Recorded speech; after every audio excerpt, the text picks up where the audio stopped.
আসসালামু আলাইকুম। আমরা মিঠামই আছি। তো ফার্স্ট আমরা নিকলি, তো নিকলির থেকে পরে আমরা যাবো মিঠামই। তো এখন আমরা ট্রলারে আছি। তো যা দেখতেছেন এই যে আমাদের ট্রলার যাচ্ছে, ট্রলারে কিন্তু অসংখ্য জনগণ আছে।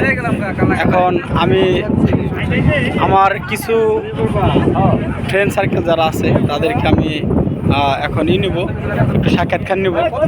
তো সাক্ষাৎকার ভাই আমি তো সাক্ষাৎকার নেব কারণ ঠিক আছে। এখন যাই হোক আমরা সবাই একটু আনন্দ ফিল করতেছি। এখন আমি আবার আমার শ্রদ্ধেয় বড় ভাই আনোয়ার ভাই, তাকে আমি কিছু বলার জন্য খুব বিনীতভাবে রিকোয়েস্ট করতেছি। ভাই এখন আপনি কিছু বলবেন, ভাই আপনি কিছু বলেন। ভাই দুঃখের বিষয় হইছে ভাই লেগ পিস পাই নাই। ঠিক আছে, আমি লেগ পিসের আশা করেছি ভাই, যখন আমাকে লেগ পিস দিবেন ভাই মনটা ভালো। কিসের লেগ পিস ভাই? ভাই ওই যে খাবার জন্য হাঁসের লেগ পিস। আচ্ছা ঠিক আছে, ধন্যবাদ। আপনার বলা শেষ? হ্যাঁ ভাই। আচ্ছা ঠিক আছে, এখন আনোয়ার ভাইয়ের বলা শেষ। আরেক শ্রদ্ধেয় বড় ভাই আছে, দেখি তার মনের অনুভূতি কি। ভাই আপনার এখন অনুভূতি কি ভাই? কিছু বলেন ভাই। ভাই হিসাব মিলতেছে না। আমার অনুভূতি আমি কি বলবো, বহু সারা অনুভূতি ভাষায় প্রকাশ করতে পারছি না। বাসা হারিয়ে বলাইছেন? ভাষা আচ্ছা যাই হোক, তাহলে আমাদের শ্রদ্ধেয় বড় ভাই যেহেতু ভাষা হারিয়ে ফেলাইছে, এখন আমাদের আরেক শ্রদ্ধেয় বড় ভাই আছে ওরফে নজরুল ভাই। তো রিয়াজ সাবেক কমিশনার কবি নজরুল। এখন দেখি আমাদের নজরুল ভাই আমাদের মাঝে কি মূল্যবান বক্তব্য রাখে। ভাই কিছু বলেন। ওয়ালাইকুম সালাম ভাই।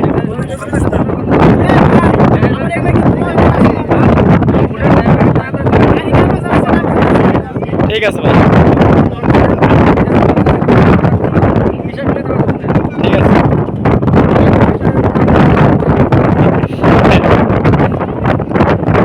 এখন আমাদের শ্রদ্ধেয় আরেক বড় ভাই পুরবে ব্লগার রিয়াজ খান, ঠিক আছে, রিয়াজ শিকদার।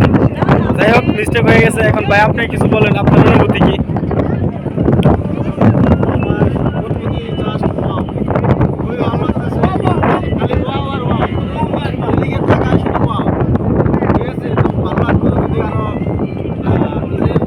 কাছের কেউ থাকতো? আচ্ছা ঠিক আছে, আচ্ছা। এখন আমাদের আরেক শ্রদ্ধেয় বড় ভাই আমাদের কিং খান ভাই, এখন ভাইয়ের মূল্যবান কিছু বক্তব্য রাখবেন। এখন জিজ্ঞাসা করবো ভাইকে, ভাইয়ের অনুভূতিটা কি? ভাই আপনি যদি কিছু বলতেন। আচ্ছা যাই, এখন